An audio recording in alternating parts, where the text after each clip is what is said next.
આપણે એવું સાંભળ્યું છે કે પહેલાં આપણે આદિ માનવ હતા, પછી ભગવાને થોડી બુદ્ધિ આપી એટલે આદિ માનવમાંથી માનવ બન્યા. અને એ બુદ્ધિનો ઉપયોગ કરી આપણે કપડાં બનાવ્યા, મકાન બનાવ્યા, ચાર દિવાલ બનાવી, ઘર બનાવ્યું. શું કામ? કે મર્યાદા જળવાઈ રહે. હવે એ ઘરની અંદરની મર્યાદા છે ને એ અત્યારે બહાર નીકળી ગઈ છે રોડે. તો એના માટે ચાર દિવાલ આપણા વડીલોએ એટલા માટે જ બનાવી હતી કે મર્યાદા જળવાઈ રહે. હમણાં પાછું એક નવું આવ્યું, પ્રી વેડિંગ. જો કે આમ તો ઘણા વર્ષ થઈ ગયા, પણ પ્રી વેડિંગ જો ભાઈ જે કરતા હોય એને મુબારક, આપણો કોઈ વિરોધ નથી. કરે પ્રી વેડિંગ એનોય વાંધો નથી, પણ એ મોટી જબર સ્કીન મૂકે અને સમાજને બતાવે તો સમાજને બતાવવાની શું જરૂર?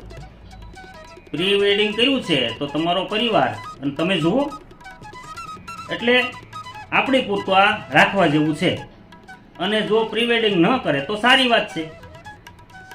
આપણા પેઢીઓની પેઢીઓ વહી ગઈ છતાં સમાજ હાલતો હતો અને હાલે જ છે અને હાલવાનો જ છે.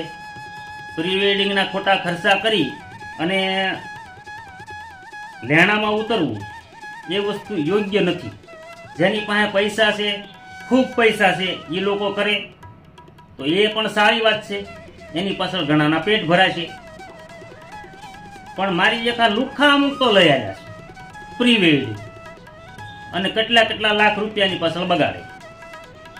અને કોઈ પણ લગ્નની કેસેટ હોય તમે માર્ક કરજો, એક જ વખત જોવે છે લોકો, વધીને 2 વખત, પછી કબાટમાં પડી હોય.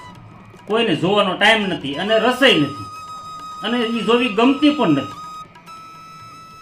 એટલે સમાજની અંદર જે આ ખોટા ખર્ચા છે એ સમાજના આગેવાનો આગળ આવે અને આમાં કંઈક પ્રતિબંધ લાવે ને તો બહુ જરૂરી છે. રબારી, ભરવાડ, આયર, દરબાર આ બધી જ્ઞાતિ છે ને એમાં નાતનું બંધારણ છે કે એમાં એ લોકો એટલું જ કરી શકે. એને કરવું હોય તો એ ન કરી શકે.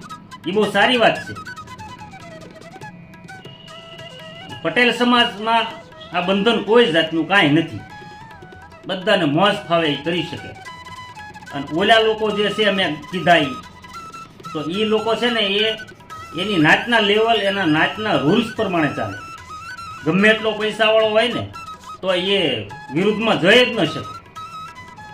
આ હોવું જરૂરી છે અને આ નાના માણસને બહુ ફાયદાકારક છે. ધન્યવાદ.